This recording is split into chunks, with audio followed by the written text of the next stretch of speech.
என் உயிரினும் மேலான தமிழ் பெருங்குடி மக்களே, உங்கள் அனைவருக்கும் மேலரசம்பட்டு சண்முகத்தின் பணிவான வணக்கங்கள். அன்பு உறவுகளே, நம்முடைய சேனலை நீங்கள் பார்ப்பது இதுவே முதல் முறையாக இருந்தால் நம்முடைய காணொலிகள் தொடர்ந்து உங்களுக்கு வர வேண்டும் என்றால் உடனே சப்ஸ்கிரைப் செய்து கொள்ளுங்கள். தொடர்ந்து நம்முடைய காணொலி பற்றின உங்களுடைய மேலான கருத்துக்களை கருத்துரை பகுதியிலே தவறாமல் பதிவு செய்யுங்கள். அன்பு உறவுகளே, வாருங்கள் இப்பொழுது காணொலிக்குள்ளே செல்லுவோம். முதல்ல இப்போ நம்ம ஒரு காணொலி போடுறோம் அப்படின்னு வச்சுக்கோங்க. அந்த காணொலி நீங்க பார்க்குறீங்க. இந்த காணொலியில நான் தவறா பேசியிருக்கலாம், சரியாக பேசியிருக்கலாம், அல்லது நான் கூற வந்திருக்கின்ற கருத்தில் உங்களுக்கு மாறுபட்ட கருத்துக்கள் இருக்கலாம். இந்த காணொலியை பற்றிய உங்களுடைய கருத்து கண்டிப்பாக நீங்கள் பதிவு செய்யணும். ஒவ்வொரு முறையும் ஒரு காணொலியில் கொடுக்கின்ற செய்திகள், அந்த செய்திகளில் இருக்கின்ற உண்மைத்தன்மை இது சரியா தவறா, இந்த செய்தியை பற்றி உங்களுடைய கருத்து என்ன என்பதையெல்லாம் நீங்கள் கருத்துரை பகுதியிலே பதிவு செய்யுங்கள். ஏனென்றால் குறைந்தது ஆயிரக்கணக்கான நபர்கள் ஒரு காணொலியை பார்க்குறீங்க, லட்சக்கணக்கான நபர்கள் ஒரு காணொலியை பார்க்குறீங்கன்னா அந்த காணொலி பற்றின உங்களுடைய கருத்து என்ன என்பதை அந்த காணொலியில பதிவு செய்யுங்க எல்லோருமே. அப்பொழுதுதான் அந்த காணொலி பற்றின உங்களுடைய புரிதலும் உங்களை பின்தொடர்ந்து பார்க்கின்ற மற்றவர்களின் புரிதலும், ஒருவருக்கு ஒருவர் கருத்து பரிமாற்றம் இப்படியெல்லாம் அந்த காணொலிக்குள்ளே நடப்பதற்கான வாய்ப்புகள் உண்டு. இதையெல்லாம் ஒவ்வொருவரும் தொடர்ந்து நீங்கள் உங்களுக்கான கருத்துரை பகுதி இருக்கிறது. ஒவ்வொரு காணொலியிலும் அந்த கருத்துரை பகுதியிலே தவறாமல் பதிவு செய்யுங்கள். ஏன்னா நான் நிறைய நேரம் எடுத்துக்கிட்டேன் இந்த காணொலியில. கண்டிப்பாக நீங்கள் பதிவு செய்யணும் என்பதுதான் என்னுடைய ஆசையும் கூட. இப்ப காணொலிக்குள்ள போவோம். ஜாபர் சாதிக் விவகாரம் வந்துட்டு மீண்டும் விஸ்வரூபம் எடுத்திருக்கிறது. ஜாபர் சாதிக் வந்துட்டு 2000 கோடி ரூபாய்க்கு தமிழ்நாட்டில் இருந்து உணவுப் பொருட்கள் மூலமாக வெளிநாடுகளுக்கு 2000 கோடி ரூபாய்க்கும் மேல இங்கிருந்து போதைப் பொருட்களை சிங்கப்பூர், மலேசியா, ஆஸ்திரேலியா, நியூசிலாந்து போன்ற நாடுகளுக்கு கடத்தி பல ஆயிரம் கோடிகளுக்கு வியாபாரம் வணிகம் செய்திருக்கிறார். இந்த திமுக ஆட்சிக்கு வந்த பிறகுதான் இந்த போதைப் பொருள் கடத்துவது வந்துட்டு விஸ்வரூபம் எடுத்திருக்கிறது. இங்கிருந்து மதிப்பு கூட்டிய உணவுப் பொருட்களை வெளிநாடுகளுக்கு ஏற்றுமதி செய்கின்ற ஒரு நிறுவனத்தை தொடங்கி அந்த நிறுவனத்திற்கு லைசன்ஸ் எடுத்து வைத்துக்கொண்டு அந்த நிறுவனத்தின் மூலமாக இவர்கள் வந்துட்டு கலப்படம் செய்து பல ஆயிரக்கணக்கான கோடிகளுக்கு ஏற்றுமதி செய்திருக்கிறான் இந்த ஜாபர் சாதிக். இந்த ஜாபர் சாதிக் வந்துட்டு திமுகவினுடைய ஒரு பொறுப்பாளராக இருந்தவன். இவன் வந்துட்டு உதயநிதி ஸ்டாலினுக்கு மிக நெருங்கிய நட்பு வட்டத்துக்குள்ள இருந்தவன். அதே போல திரைப்பட இயக்குனர் அமீருடைய நெருங்கிய நண்பர் அப்படின்னு சொல்லப்படுது. திரைப்பட இயக்குனர் அமீர் அவரும் ஜாபர் சாதிக்கும் பல இடங்கள்ல நிறைய ரெஸ்டாரண்ட், ஹோட்டல்கள் அப்படின்னு சொல்லிட்டு 2 பேரும் சேர்ந்து கூட்டாக வாங்கி இருப்பதாக சொல்லப்படுகிறது. இப்படி இவர்களுக்குள்ள மிக நெருங்கிய தொடர்புகள்ல இருந்ததால இப்பொழுது அமீர் அவர்களை வந்துட்டு போதைப் பொருள் தடுப்பு துறை வந்துட்டு விசாரணைக்கு அழைத்தது. விசாரணைக்கு போயிட்டு 11 மணி நேர விசாரணைக்கு பிறகு மீண்டும் அவர் வந்துட்டு விடுவிக்கப்பட்டார். அந்த அமீரை வந்துட்டு மீண்டும் விசாரணைக்கு அழைத்திருக்கிறது போதைப் பொருள் தடுப்பு துறை. இப்போ இந்த போதைப் பொருள் தடுப்பு துறை மீண்டும் அமீரை விசாரணைக்கு அழைத்திருப்பதன் மூலமாக பல நபர்கள் வந்துட்டு தமிழ்நாட்டில் சிக்குவார்கள் அப்படின்னு சொல்லப்படுது.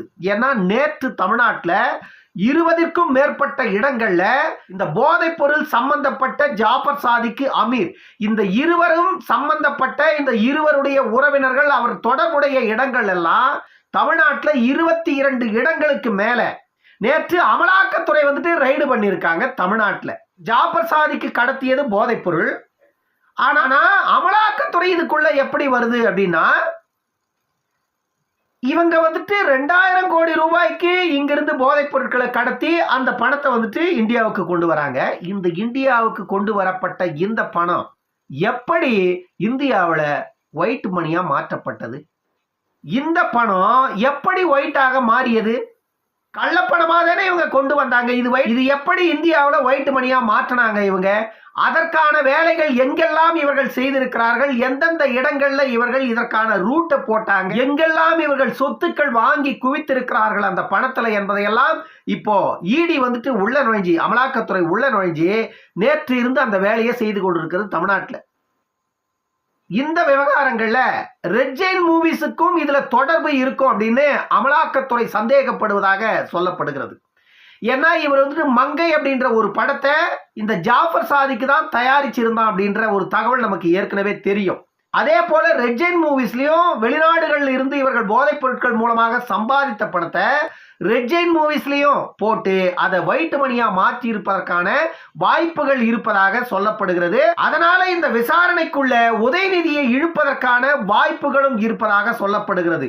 எங்க போய் முடிய போகுது இந்த விவகாரம் அப்படின்னு நம்ம பொறுத்திருந்து தான் பார்க்கணும். ஏன்னா இது வந்துட்டு சாதாரணமா முடிந்து விடுகின்ற விவகாரம் அல்ல. ஏன்னா 100, 1000, 10,000, லட்சமோ 1 கோடியோ இல்ல, 2000 கோடி. 2000 கோடி என்று சொல்லப்படுகிறது, அவ்வளவுதான். ஆனா இவர்கள் கடத்தியது 2000 கோடியா? இன்னும் இந்த விசாரணையின் முடிவுல தான் இவர்கள் இந்த போதைப் பொருளை எந்த அளவிற்கு உள்ள நுழைஞ்சி ருத்ரதாண்டவம் ஆடி இருக்கிறார்கள் என்பது தெரிய வரும். இந்த போதைப் பொருள் விவகாரத்துல எல்லாம் வந்து திமுகவோட யாரும் போட்டி போட முடியாது. ஏன்னா அவர்கள் எல்லாம் பெரிய மாபியா. அதுல தமிழ்நாடு முழுவதற்கும் சாராய கடையை ஒரு அரசாங்கம் நடத்துது. திமுக ஆட்சிக்கு வந்தா திமுக நடத்துது, அதிமுக ஆட்சிக்கு வந்தா அதிமுக நடத்துது. இது போதைப் பொருள் சம்பந்தப்பட்ட தமிழ்நாட்டின் மிக முக்கியமான ஒரு போதை.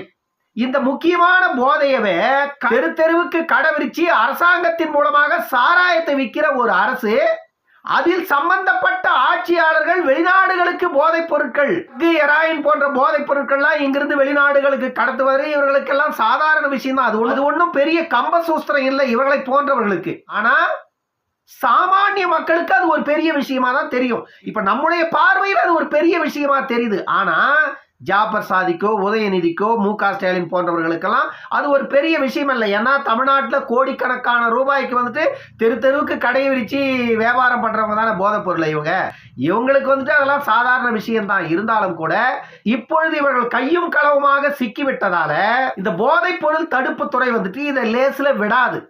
இந்த போதைப் பொருள் தடுப்பு துறை வந்துட்டு அவ்வளவு லேசில இதை விட்டுடாது. காரணம் என்ன அப்படின்னா இது ஒரு மத்திய அரசு சம்பந்தப்பட்ட ஒரு துறையாக இருப்பதால இந்த மாநில அரசு வந்துட்டு அவ்வளவு சீக்கிரம் அதுல தலையிட்ட முடியாது. ஆகையால ஜாஃபர் சாதிக்கு, அமீர், உதயநிதி ஸ்டாலினா இருக்கலாம், நாளைக்கு தமிழ்நாட்டின் முதலமைச்சரை கூட இதில் இழுக்கிறதுக்கான வாய்ப்புகள் உண்டு. ஏன்னா ஏற்கனவே தமிழ்நாட்டு முதலமைச்சருக்கும் ஜாஃபர் சாதிக்கும் அந்த நெருங்கிய தொடர்பு இருந்ததெல்லாம் நம்ம ஏற்கனவே பார்த்தோம். ஏனென்றால் கட்சியில ஒரு அயலக அணியில வந்து இவர் பொறுப்பாளராக இருக்கிறாரு. அயலக அணியின் பொறுப்பை யார் கொடுத்தாங்க? தமிழக முதல்வராக இருக்கின்ற அந்த கட்சியின் தலைவர் மு.க. ஸ்டாலின் தான் அவருக்கு கொடுத்திருக்கிறாரு. இப்படிப்பட்ட ஒரு குற்ற பின்னணியில சிக்கி இருப்பதால யார் வேண்டுமென்றாலும் இதில் சிக்குவதற்கான வாய்ப்புகள் உண்டு. தமிழ்நாட்டு முதல்வர் ஒன்றும் விதிவிலக்கு அல்ல. இப்படிப்பட்ட பிரச்சனைகள் எல்லாம் தமிழ்நாட்டில் ஓடிக்கொண்டிருக்கின்ற இதே நேரத்தில் தான் தேர்தலும் வந்துடுச்சு.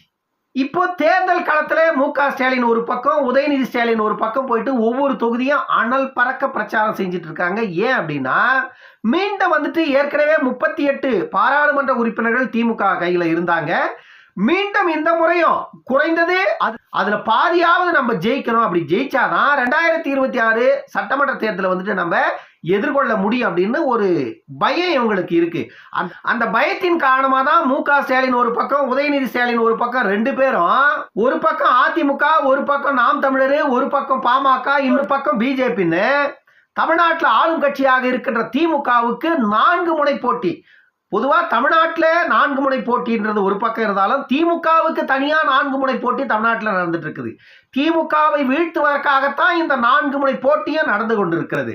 இப்ப திமுக வந்துட்டு இந்த இடத்துல ஒருவேளை படுதோல்வி அடைஞ்சு போச்சுன்னா 2026 தேர்தல் களத்துல இவங்க ஒண்ணுமே பண்ண முடியாது. அதனால இவர்கள் வந்துட்டு தேர்தல் களத்துல போயிட்டு பொய்யா பேசிட்டு இருக்கிறாங்க. அந்த விஷயங்களை ஒவ்வொரு தேர்தல் களத்திலையும் நம்ம தொடர்ந்து பார்க்கிறோம். அந்த மக்கள் வந்துட்டு இவர்களை விரட்டி அடிப்பதையும் நம்ம பார்த்து கொண்டிருக்கிறோம்.